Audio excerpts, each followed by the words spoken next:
शांत अपने उसमें ही रहती है। तो आई थिंक वो एक चीज है कि how to behave with people, वो शायद सीखा जा सकता है प्राची से।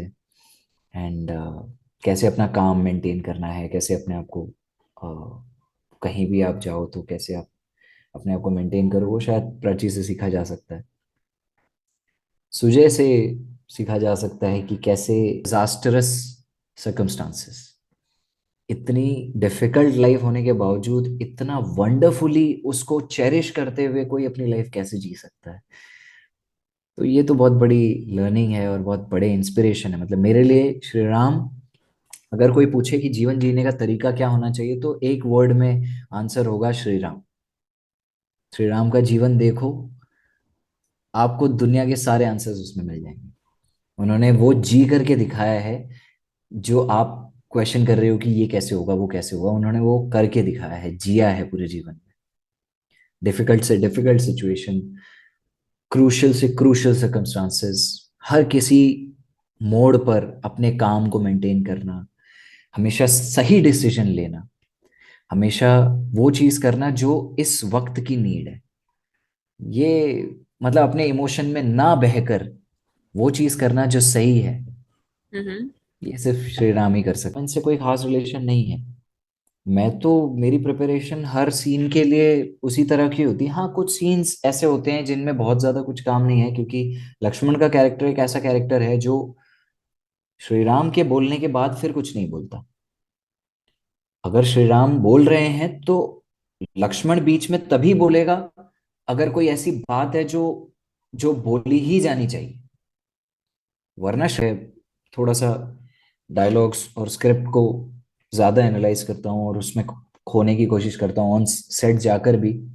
जब रिहर्सल हो रही होती है तो मैं रिहर्सल में पूरे एफर्ट्स के साथ करने की कोशिश करता हूँ कि मैं कैसे करूँ और क्या करूँ, तो और सामने वाले का क्या रिस्पॉन्स है, को एक्टर का एक्शन क्या है जिस पे मैं रिएक्ट कर सकता हूँ, या मेरा ऐसा क्या एक्शन होगा जिस पे उसका ये रिएक्शन हो सकता है।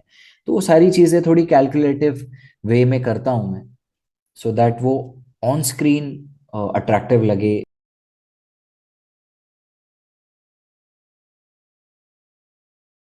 दोस्तों, बसंत भट्ट का ये इंटरव्यू आपको बहुत पसंद आने वाला है, यानी कि आपके प्यारे लक्ष्मण का। इसमें लक्ष्मण ने बताया कि एक आर्टिस्ट के रूप में, एक फ्रेंड के रूप में और एक बेस्टी के रूप में उन्हें सुजॉय और प्राची की कौन सी खूबी है जो सबसे ज़्यादा पसंद है।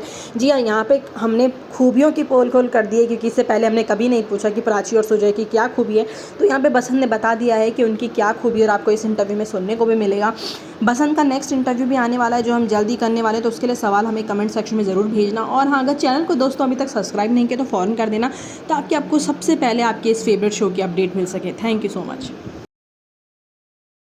Have a long relationship with Umargaon. So do you remember old friends and the time you spent with them? Yes of course, कैसे भूल सकता है कोई भी। मुझे मुझे क्या, मेरे ख्याल से कोई भी ऐसा इंसान नहीं होगा जिसको उमरगांव की याद ना आती हो अगर उसने उमरगांव में थोड़ा भी टाइम स्पेंड किया है। I remember my first show Suryaputra Karn, जब मैं पहली बार उमरगांव आया था। तो उस टाइम पे उमरगांव काफ़ी अलग हुआ करता था। यहाँ इतने सारे डेवलपमेंट्स नहीं थे, बहुत सारी चीज़ें नहीं थी, बहुत लिमिटेड से ही रिसोर्सेज थे। हम शूट करते थे, फ्लैट में आते थे, रेस्ट करते थे, फिर शूट करने जाते थे, इस तरह का माहौल होता था। फिर हम जब मुंबई जाते थे तो हमें लगता था कि अरे वाह, ये अलग दुनिया आ गई। उस टाइम से अभी अभी के टाइम में काफी कुछ चेंज हुआ है। अगर उमर गांव में सबसे ज्यादा मैं कुछ बताऊं कि मेमोरीज, तो वो मेरा राधा कृष्ण के टाइम का की मेमोरीज हैं, क्योंकि वो टाइम मैंने सबसे ज्यादा, हालांकि स्पेशल मेरे लिए सूर्यपुत्र कर्ण के टाइम का भी की भी मेमोरीज हैं, लेकिन राधा कृष्ण में हमने यहाँ 4.5 साल निकाले। तो 4.5 साल बहुत बहुत टाइम होता है। तो वो 4.5 साल में बहुत सारी ऐसी मेमोरीज बनी है। इनफैक्ट मैं अभी जब आया भी था 10 महीने बाद, 10-11 महीने बाद उमरगांव वापस रामायण के लिए, तो मैं रिटर्न जब जैसे ही बेला में आया तो मैंने नोटिस किया कि अरे हाँ, इस बिल्डिंग में मैं रहता था, उसमें सुमेध रहता था, यहाँ मल्लिका रहती थी, एंड यहाँ हमारे डीओपी टीम रहते थे। तो वो सारी मेमोरीज, और कहीं ना कहीं वो मिस मिस भी कर रहा था मैं कि अभी होते, जैसे किस दिन छुट्टी पड़ जाए तो अभी हम सब होते तो हम सब कुछ ना कुछ प्लान कर रहे होते कहीं जाने का, या कुछ कुछ ना कुछ तो हैपनिंग हो ही रहा होता, या किसी एक के घर पे बैठ के हम कोई गेम खेल रहे होते, या कुछ तो कर ही रहे होते। इस तरह की यादें तो ऑब्वियसली जुड़ी ही हैं उमरगांव से भी और पुराने शो से भी। बट मेरे लिए काफी स्पेशल रहा है उमरगांव। जितनी भी मेमोरीज हैं बहुत बहुत स्पेशल है मेरे लिए, चाहे वो पहले शो से हो या राधा कृष्ण से हो। और इनफैक्ट अभी जो मेमोरीज बन रही हैं ये भी मुझे पूरा यकीन है कि मुझे याद आने वाली है, क्योंकि सुजय और मैं भी फ्री टाइम में बैठते हैं, चिल करते हैं, कहीं घूमने चले जाते हैं। तो बहुत सारी चीजें यहाँ भी हो रही है। हालांकि इस शो में क्या है, कास्ट वाइज बहुत लिमिटेड लोग हैं। जैसे रावण और उनकी फैमिली जो है Mm-hmm. वो थोड़ा सा उनका शूट अलग होता है, तो वो अलग फैमिली हो गई। हमारे इस तरफ सुग्रीव, मैं और जो सुजय हैं, हम सब मिल करके थोड़ा बहुत चिल कर लेते। तो यहाँ उतने सारे लोग नहीं है। राधा कृष्ण में बहुत सारे लोग थे, तो कभी भी अगर प्लान करना होता था तो एक ग्रुप सा बन जाता था। बट ठीक है, वो एक अपने तरह का एक्सपीरियंस था, अच्छा एक्सपीरियंस था। ये एक अपने तरह का बेस्ट एक्सपीरियंस है। तो या बहुत सारी मेमोरीज हैं, and Umargaon has been always special too. That's sweet. Okay, okay. So, has your reverence for God changed after doing the Mythos shows? I think it's the other way around. Show शुरू होने से पहले कुछ change हुआ and फिर show मिला। It was surprising. मैं I think और भी किसी इंटरव्यू में कह चुका हूँ कि आई थिंक जून जुलाई के आसपास से श्री राम जो कैरेक्टर है, इनमें मेरी बहुत ज़्यादा मेरा इंटरेस्ट बढ़ गया। और मैं कहीं ना कहीं बहुत रिसर्च करने लगा कि हु इज़ राम, एंड क्या है उनके अंदर ऐसा स्पेशल कि लोग उनको इतना पूछते हैं। उनकी पूरी कहानी और हर चीज़ को मैं बहुत डीपली जानने और समझने की कोशिश करने लगा था। बहुत ज़्यादा इंटरेस्ट मेरा जुड़ गया था। एंड कोइंसिडेंस ये हुआ कि नवंबर में I was approached for Lakshman. And मेरे लिए ऐसा था कि इससे और बेटर अपॉर्चुनिटी क्या हो सकती है श्री राम को जानने की, कि मैं खुद उनका छोटा भाई बन करके उस लाइफ को एक्सपीरियंस करूँ, उस कैरेक्टर को जानने के लिए मुझे इससे बड़ी और क्या अपॉर्चुनिटी मिल सकती। तो या शो के बाद तो ऑब्वियसली राम को जाना है, जान ही रहा हूँ अभी भी।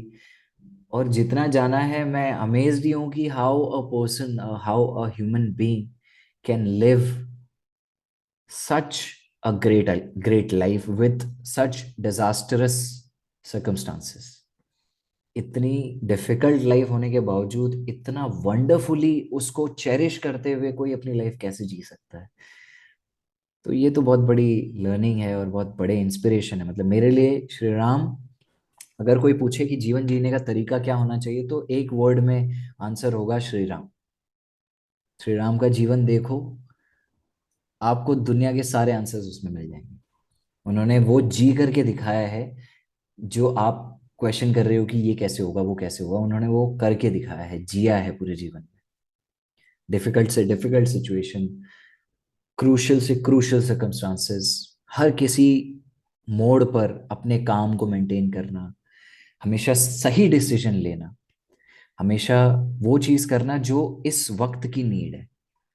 ये मतलब अपने इमोशन में ना बहकर वो चीज करना जो सही है, Mm-hmm. ये सिर्फ श्री राम ही कर सकते हैं। आई थिंक हम सबको वो सीखना चाहिए उनसे।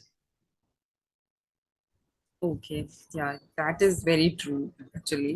या So, yeah, how do you rehearse some of the most crucial scenes in the show, especially the ones where Lord Ram is either pensive or stern?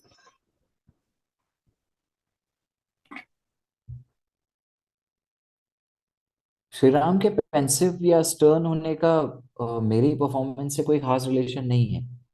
मैं तो मेरी प्रिपरेशन हर सीन के लिए उसी तरह की होती है। हाँ, कुछ सीन्स ऐसे होते हैं जिनमें बहुत ज्यादा कुछ काम नहीं है, क्योंकि लक्ष्मण का कैरेक्टर एक ऐसा कैरेक्टर है जो श्री राम के बोलने के बाद फिर कुछ नहीं बोलता। अगर श्री राम बोल रहे हैं तो लक्ष्मण बीच में तभी बोलेगा अगर कोई ऐसी बात है जो जो बोली ही जानी चाहिए।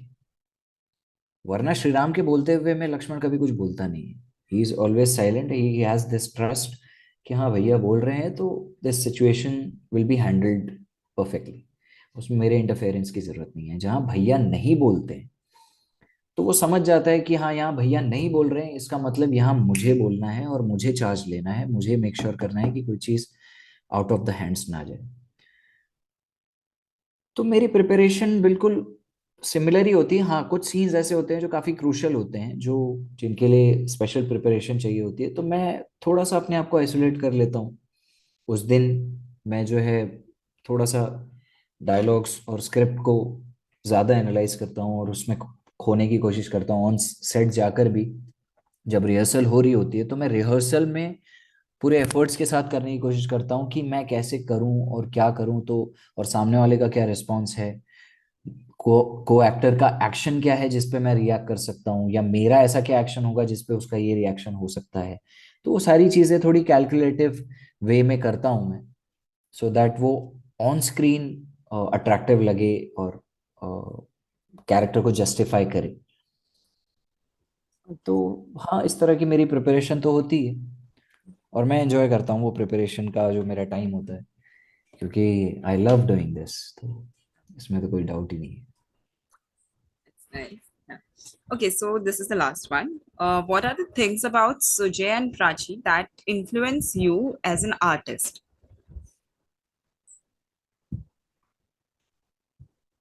अगेन प्राची को मैं एक्चुअली इतना ज़्यादा जाना नहीं, जितना भी मैंने जाना है she has been very soft spoken and काफ़ी सीता माँ की तरह ही वो एकदम शांत अपने उसमें ही रहती है। तो आई थिंक वो एक चीज़ है कि how to behave with people, वो शायद सीखा जा सकता है प्राची से। एंड कैसे अपना काम मेंटेन करना है, कैसे अपने आप को कहीं भी आप जाओ तो कैसे आप अपने आप को मेंटेन करो, वो शायद प्राची से सीखा जा सकता है। सुजय से सीखा जा सकता है कि कैसे हर चीज़ को पॉजिटिवली लिया जाए, कैसे आप हर सिचुएशन में मुस्कुराते हुए रह सकते हो, या कोई भी अ, किसी भी इंसान को आपको किस तरह से डील करना है, वो चीज़ सुजय से सीखी जा सकती है। जैसे सुजय और मेरे बीच में काफ़ी इस बारे में बात होती है that Sujay is extra polite to people. तो मैं थोड़ा छेड़ता रहता हूँ, although I like this quality about him, पर लेकिन अब दोस्त हूँ तो फर्ज बनता है छेड़ने का। तो इसलिए मैं छेड़ता रहता हूँ कि why are you being so extra polite to people while I am not. तो इस तरह से वो हमारा बैंटर चलता रहता है पर्सनल लाइफ में। उसके अलावा सारे सारे लोगों से ही कुछ ना कुछ सीखने के लिए तो है ही। हनुमान जी हैं, Hanuman ji is very fit, Hanuman ji Sugriv ji is very fit, तो उनसे सीख सकता हूँ, उनसे इन्फ्लुएंस मिल सकता है कि how to maintain yourself and कैसे अपने आप को डेडिकेट कर सकते हो आप। इतने घंटे शूट करने के बाद भी जिम जाते हैं ये लोग, मतलब मेरे लिए तो अनबिलीवेबल है। बट हाँ, ये सब चीजें सीखी जा सकती है। Yeah, true. एक मिनट, I just